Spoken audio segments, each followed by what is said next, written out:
Hi all, in this video we are going to learn 5th semester BA English Methodology of Literature Module 1 English Literatures and the Literary Canon Video 1 Canon Formation or Chapter 1 Canon Formation. So welcome back to this video. This is a simple attempt to interpret these methodology of literature chapters. We can ask a question at the beginning of this video. What is literature? If we answer simply, literature is the artistic representation of human life, or literature is the representation of human life by the artist. Here, artist means that writers, or how artists or writers portray human life with imagination. That means he openly writes about human life. That means he represents, he picturizes, he portrays human life through words. That may be different genres: poetry, novel, drama, essays, short stories, etc.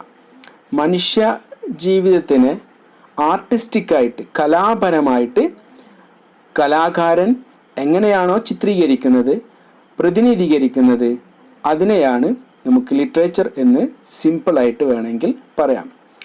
So representation of human life by the artist. What is the medium? Medium is the language there. Medium is the words. Through words he best represents the human life. He picturizes human life through the pages of texts. To answer a question, what constitutes literature is difficult to define. Or if we ask a question, what constitutes literature, then the answer will be very difficult to define what constitutes literature. Because if somebody says that literature is a fictional account of things, we already discussed that literature is the representation of human life by the artist. That may be, or that is artistic representation. Then if someone asks that literature is fictional account of things, fiction that you know through storytelling, കെട്ടുകഥകൾ എന്നുള്ള അർത്ഥത്തിൽ, or through imagination, is there an exact answer? No, there is no exact answer for this question. Then what is then literature? There are exceptions such as autobiographies and memoirs. They are not fictional writing, but they are fact-based writings. If we ask this question, that literature is fictional account of things, then that is not a correct answer for this question. What constitutes literature? There are not fictional writing as well. There are fictional writings such as novel, fiction, short story, etc. But autobiographies and memoirs are not fictional. They are the true accounts, or they are the facts-based writings about someone's life, what happened in their life. Autobiographies, biographies, and memoirs are examples for such a question. So literature is not fully fictional. The next question is that if someone says that literature is mimetic, what is then mimetic? Mimetic means as a reflection of the world. Mimesis is a term used in philosophy and literary criticism. It describes the process of imitation or mimicry through which artists here means that writers, portray and interpret the world. Mimesis is a way of thinking about a work of art. Then if someone asks or says that literature is mimetic, is there an answer for this question? Is literature mimetic? Because there are texts like surreal and the postmodern. There are non-mimetic texts.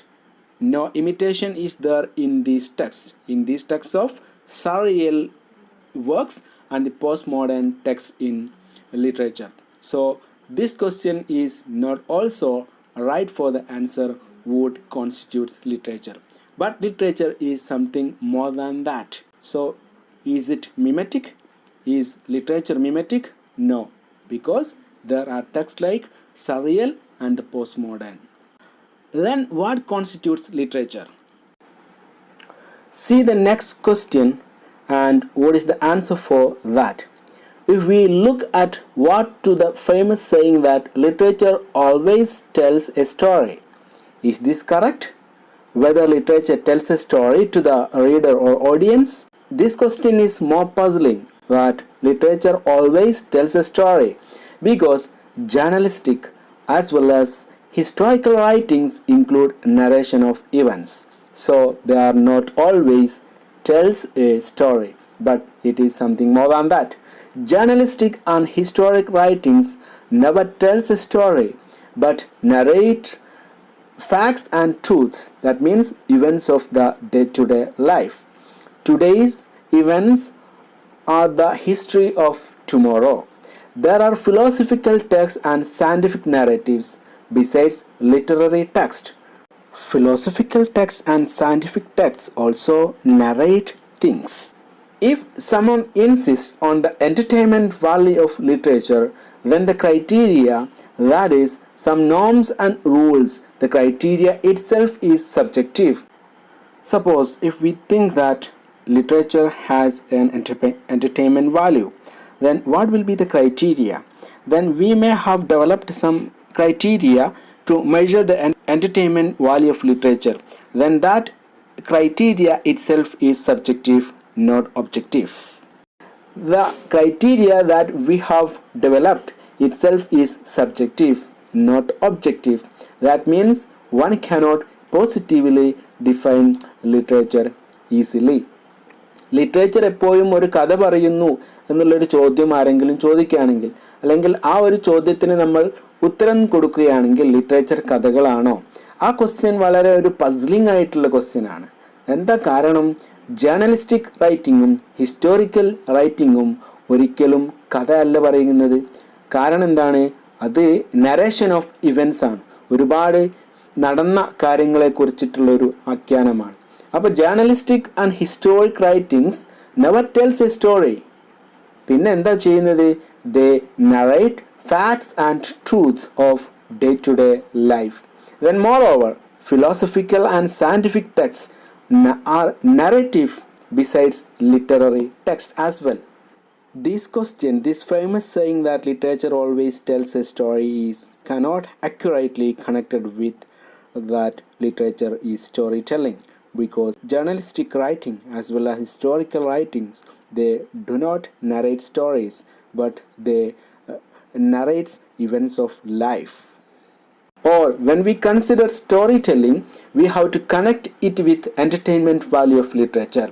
Then if we give some criteria, norms and rules to value literature through the entertainment mirror, then the criteria itself is subjective, because the criteria are developed, or these norms and rules are developed by someone that will have the influence of the person.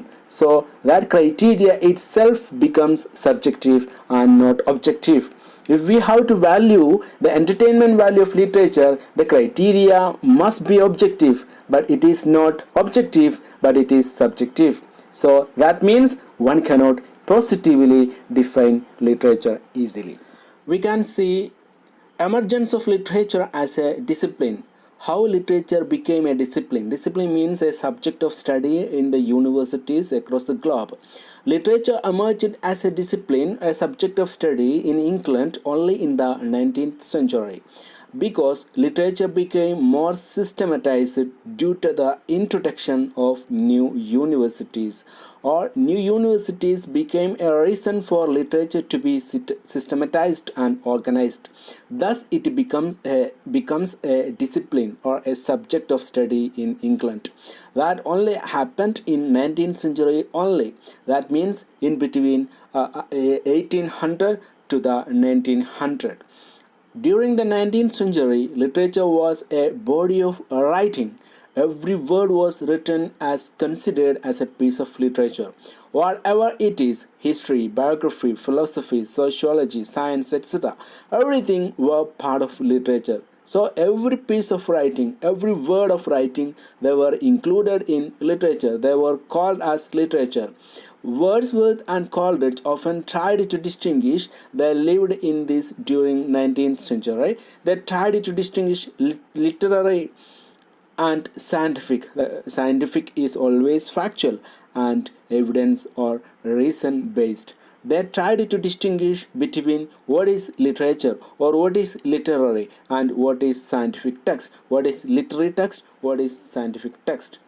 So, being literature a discipline since 19th century, critics, writers and thinkers have often tried to define what is literature, what should be, what are the texts that should be included in the literary canon, or what should be there in this literature as a discipline. So, in the next slide, we can see that question answered.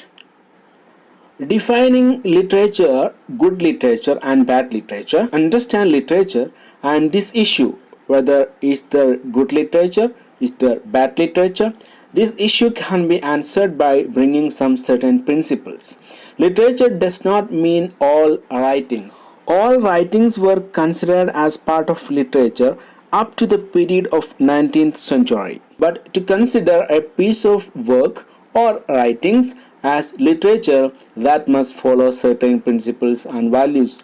Those texts should have these kinds of principles and values. They can be included in literature. That can be defined as literature. If a text must be called as part of literature, there should be some kind of certain principles and values, and we can include it good literature or whether it is bad literature. Having defined what is literature or what is a text, whether it is literature or not, then we have to go to answer what is good literature, what is bad literature. These principles that determine the value of literature are the criteria for the formation of a literary canon.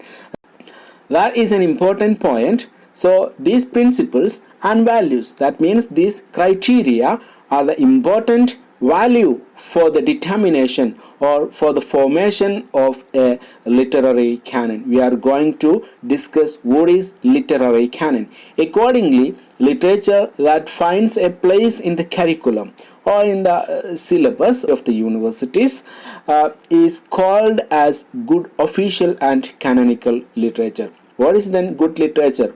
Those literature or those literary texts must be included in the curriculum of or syllabus of the universities as a discipline, as a subject of study in departments of English or in English chairs. Likewise, they will become good literature or good official literature, and that can be called as canonical. Then we are going to define what is canonical, how canon is formed, how literary canon is formed. Literary canon is formed through certain principles. Those principles and values make a text as the part of literary canon. The word canon originated from Greek word. Canon in Greek means a measuring rod or a rule.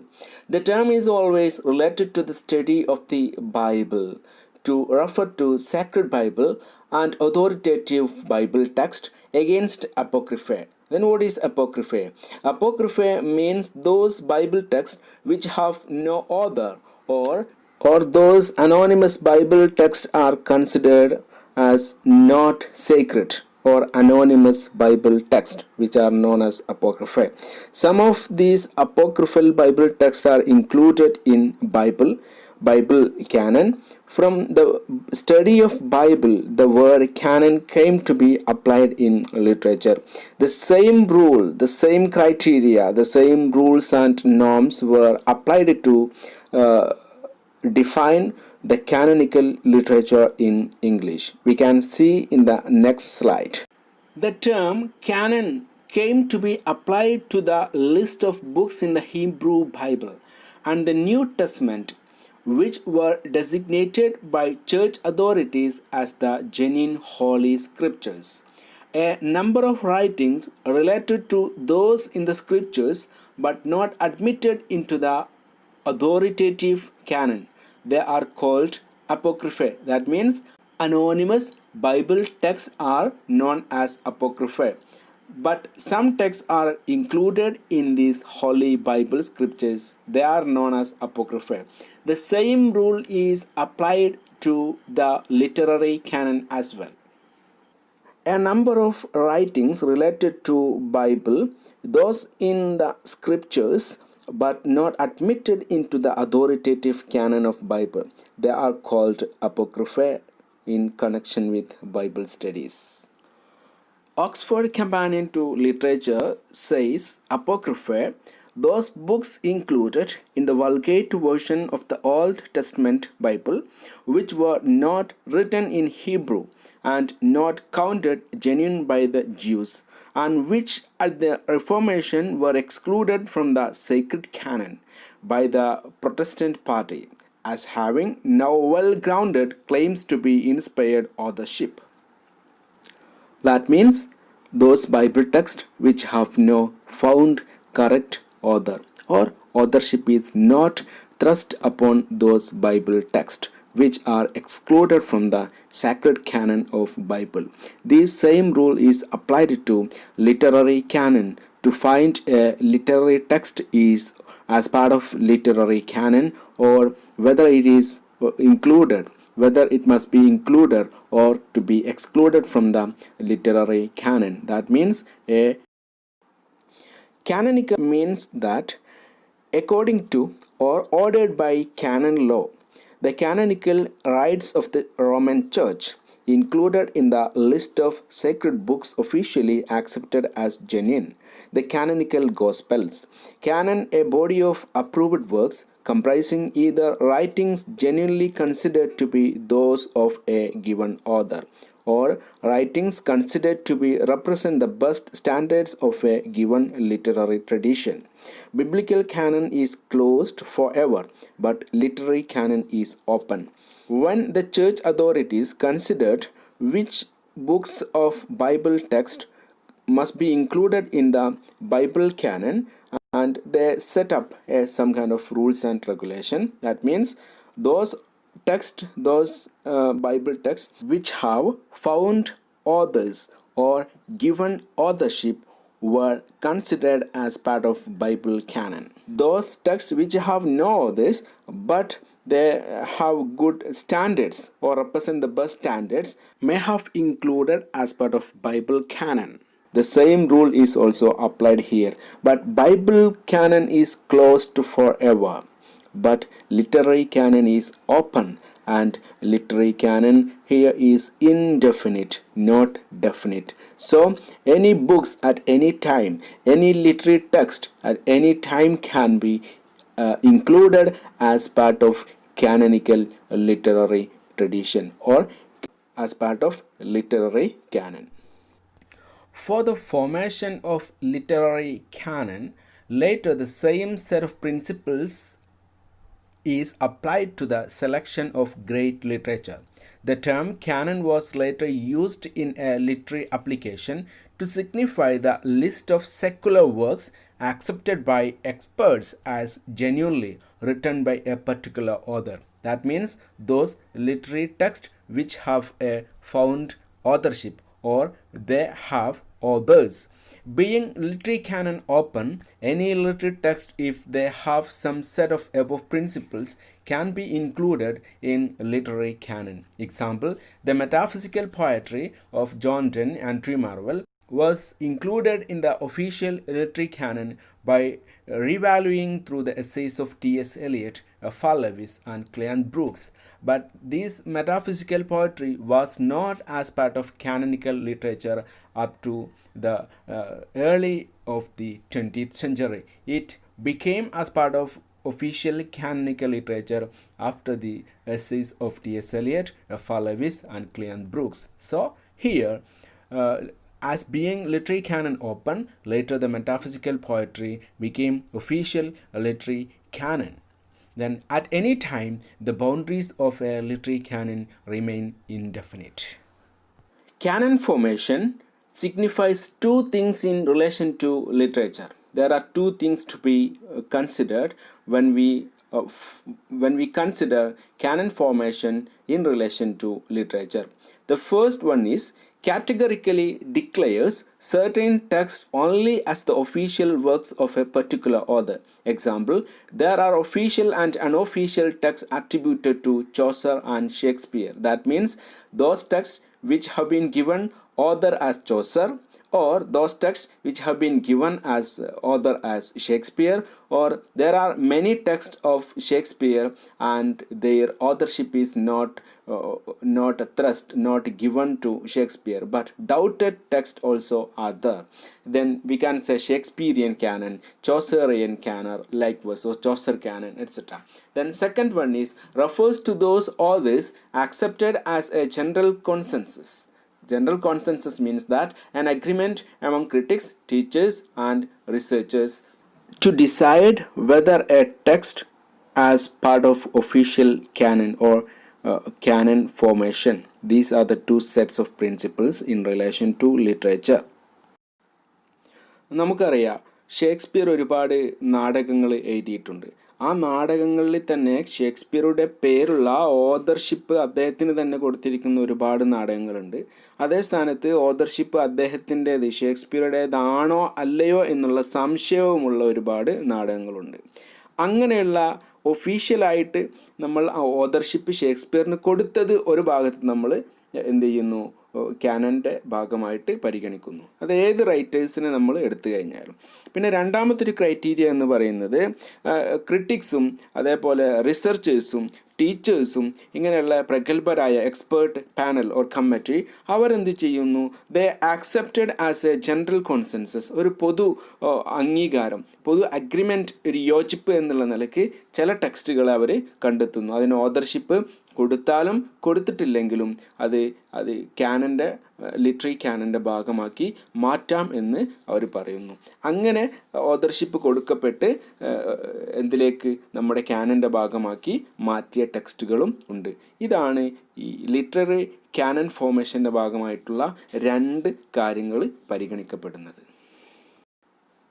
Thus, when canon was formed in the 19th century in England, it included only the texts of those writers who share a Euro-American hierarchical patriarchal perspective in their writings, and all others were not included in this canon formation. That means Indian writers were not included, Australian writers were not included, African writers were included in this canon formation in the 19th century. Moreover, women writers also were not included in the 19th century as a formal canon of literature. But later they were included when we reached in 20th century, and there were also criticism and movement against this canon formation. In recent decades, the phrase literary canon has come to designate in world literature or in European literature, but most frequently in all national literature, those authors who, by a cumulative consensus of critics, scholars, and teachers, have come to be widely recognized as major writers and to have written works often hailed as literary classics. The literary works by canonical authors are the ones which at a given time are most kept in print, that means printed, most frequently and fully discussed by literary critics and historians, and most likely to be included in anthologies and in the syllabi of college courses, with titles such as world masterpieces, major English authors, great American writers. In these titles, those authors are included. Thus, canon is formed. The canon of literature is the product of a wavering and unofficial consensus. It is tacit rather than explicit. loose in its boundaries and always subject to changes in its inclusions. That means it is open. Then M.H. Abrams opined that the canon formation is a social process by which an author or literary text work comes to be tactically recognized as canonical. The factors in this formative process are complex and disputed. However, that the process involves among other conditions as well. That means this process of canon formation always have disputes. And that canon formation is always a complex process. Then a broad concurrence of critics, scholars, and authors with diverse viewpoints and sensibilities, the persistent influence of and reference to an author in the work of other authors, the frequent reference to an author or work within the discourse of a cultural community, the widespread assignment of an author or text in school and college curricula. Canons are formed through these principles across the world. This is told by M.H. Abrams in Canon Formation. Before 19th century, literature included all writings, philosophy, letters, essays, poems, etc. Everything were part of literary canon or literature. When novel emerged as a new form, there were objects to include novel to literature. Then objections were there whether to be included novel as a genre in literature. Anglican Church exercised its ideological power to include literature and the categorization of discipline and the formation of curriculum when schools and universities emerged in large in number in England. So it was Anglican Church which exercised its power to include literature as a syllabus as part of the curriculum in schools and universities in large number when they emerged as large number in England. That is the reason how literature became part of the syllabus or curriculum in the educational institutions. Literature was used primarily as an educational tool in nationalism. To teach nationalism, literature was included in the syllabus. University of the Oxford and Cambridge established chairs in English, and soon English studies emerged as a discipline of literature in the early 20th century. Cambridge critics like I. Richards, William Emerson, and F. R. Lewis were influential in the Canon Foundation in England that came through the establishment of chairs or English departments in the universities of the Oxford and the Cambridge. When canon was formed in England, it was not formed objectively and neutrally. There was partiality in the formation of literary canon in England itself. Such an example is here the metaphysical poetry. We can see example, the metaphysical poetry of John Donne and Marvel was not included in the official literary canon as major writers of the 17th century. Essays of T.S. Eliot, F. R. Lewis, and Cleon Brooks were influential for the inclusion of the metaphysical poetry in the canon in 20th century. Now the metaphysical poetry is an area of study in both UG and PG level across the globe. Donne remains prominent in this canon now. We can see Afra Ben's Oronooko was not part of the canon since they did not satisfy the conditions that we discussed earlier.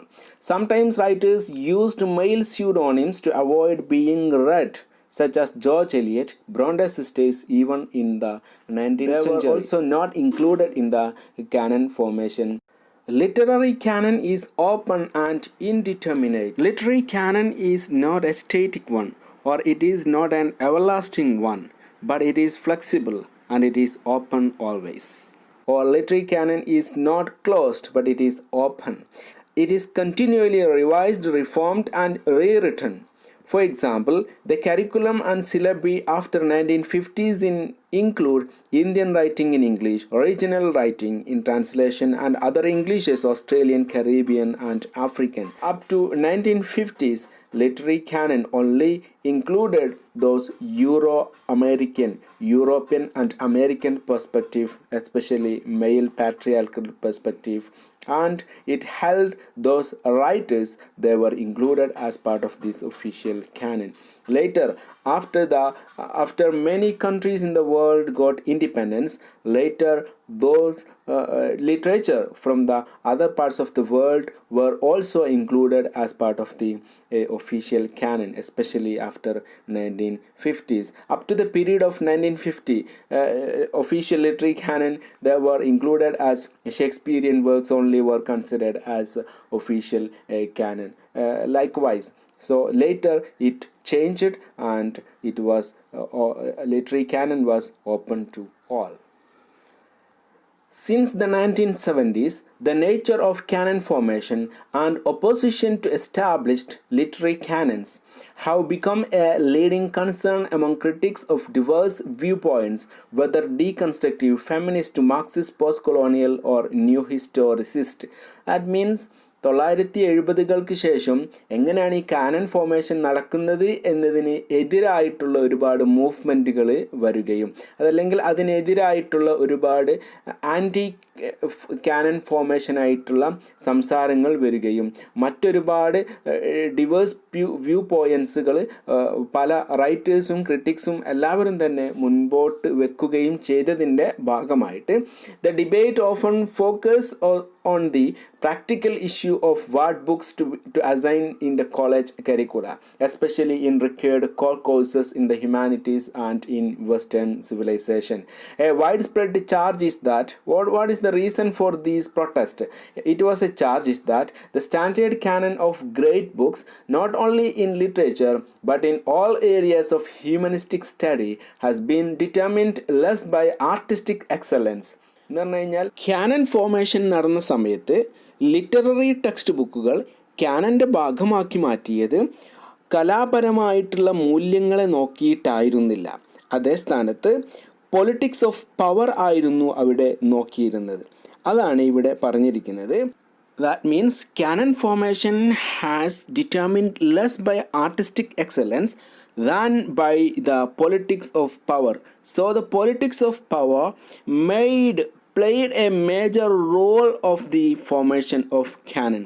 That is, that the canon has been formed in accordance with the ideology, political interest, and values of an elite class that was white, male, and European. That elite class was of white elite, white culture, male culture, European culture. In the formation of canon, there was no space for the black, there was no space for the female writing, there was no space for the non-European literary text for the formation of the canon in English literature.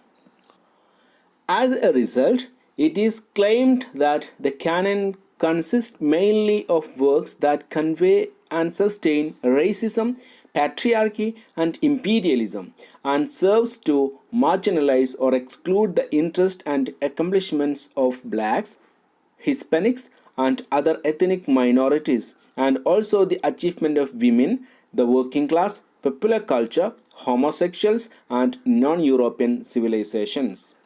ഇങ്ങനെ Canon form ചെയ്ത സമയത്ത് കാനനിൽ ഏറ്റവും കൂടുതൽ നിലനിന്നത് അല്ലെങ്കിൽ അവർ നിലനിർത്തിയത് റേസിസമായിരുന്നു, patriarchy ആയിരുന്നു, imperialism ആയിരുന്നു.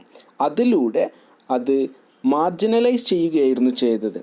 അതല്ലെങ്കിൽ black റൈറ്റിങ്സിനെ marginalise ചെയ്തു, റൈസ് റൈറ്റിങ്സിനെ മാർജിനലൈസ് ചെയ്തു, മൈനോറിറ്റി റൈറ്റിങ്ങിനെ മാർജിനലൈസ് ചെയ്തു, അതേപോലെ വിമൻ റൈറ്റിങ്സിനെ മാർജിനലൈസ് ചെയ്തു, അതേപോലെ വർക്കിംഗ് ക്ലാസ്സിനെ ഇതിൻ്റെ കാനനിൽ ഉൾപ്പെടുത്തിയില്ല. പോപ്പുലർ കൾച്ചർ, ഹോമോസെക്ഷൽ, അതേപോലെ നോൺ യൂറോപ്യൻ സിവിലൈസേഷനിൽ എഴുതപ്പെട്ട ഒരു ടെക്സ്റ്റുകളും തന്നെ ഈ കാനൻ്റെ ഭാഗമാക്കിയിട്ട് ആരും ഉൾപ്പെടുത്തിയില്ല. അപ്പോൾ അവിടെ ഈ കാനൻ ഫോർമേഷനിൽ ഏറ്റവും കൂടുതൽ പ്ലേ ചെയ്തത് ഇറ്റ് വാസ് എ ക്രൂക്കഡ് വേ. എന്തായിരുന്നു അവിടെ ചെയ്യപ്പെട്ടത്? വൈറ്റ് യൂറോപ്യൻസ് എഴുതിയിരിക്കുന്ന പുസ്തകങ്ങൾ മാത്രമായിരുന്നു അതിലേക്ക് ഉൾപ്പെടുത്തപ്പെട്ടത്. ഇതിനെതിരായിട്ട് മൂവ്മെൻറ്റുകൾ വരികയും ഇതിനെതിരായിട്ട് വിമർശകർ സംസാരിക്കുകയും ചെയ്യുകയും ചെയ്തു. Then those who protested against this kind of a formation, they wanted, or their demand was this. The demand is that, what is the demand of these oppositions, these protesters? The demand is to open the canon widely, so as to make it multicultural instead of Eurocentric. The main argument against canon formation is that it is Eurocentric, it is Euro-American. Canon is Eurocentric and Euro-American, and to make it represents adequately the concerns and writings of women and of ethnic, non-heterosexual, that means homosexual writings, and other groups as well. Another demand is that the standard canon be stripped of its elitism and its hierarchism, that is, its built-in discrimination between high art and lower art. That means canon formation is discriminated between high art and lower art. What is the high art? Those of Euro writers, those of European writers, those of American writers, those of white were considered as a high art. They were considered as an elite class. And lower art was those African, Aboriginal writers, Indian writers. Then, in order to include such cultural products as Hollywood films, television serials, popular songs, and fiction written for a mass audience, there is also a radical wing of revisionist theorists who, to further the political aim to transform the existing power structures, demand not to merely the opening but the abolition of the standard canon and its replacement by marginal and excluded groups and text. And അതായത് ഇപ്പോൾ ലോകത്ത് നിലനിൽക്കുന്ന ഒരു standard Canon ഉണ്ട്. ഈ standard കാനനെ പൊളിച്ചെഴുതണമെന്നാണ് പല revisionist തിയറിസ്റ്റുകളും പറയുന്നത്. എന്താ കാരണം? ഇപ്പോൾ നിലനിൽക്കുന്ന ഈ ലിറ്റററി കാനനിൽ പൊളിറ്റിക്കൽ ട്രാൻസ്ഫോർമേഷൻ വന്നുകൊണ്ട്, അതല്ലെങ്കിൽ ഇപ്പോൾ നിലനിൽക്കുന്നതിൽ ഒരുപാട് പൊളിറ്റിക്കൽ പവർ പ്ലേ ചെയ്യുന്നുണ്ട്. ഇമ്പീരിയലിസ്റ്റിക് വൈറ്റ് ഡൊമിനൻ്റ് കൾച്ചർ, അതിനെല്ലാം മാറ്റിക്കൊണ്ട് ആ പവർ സ്ട്രക്ചേഴ്സിനെ തന്നെ ഇല്ലാതാക്കിക്കൊണ്ട് അത് ഓപ്പൺ ചെയ്യുക മാത്രം ചെയ്താൽ പോരാ.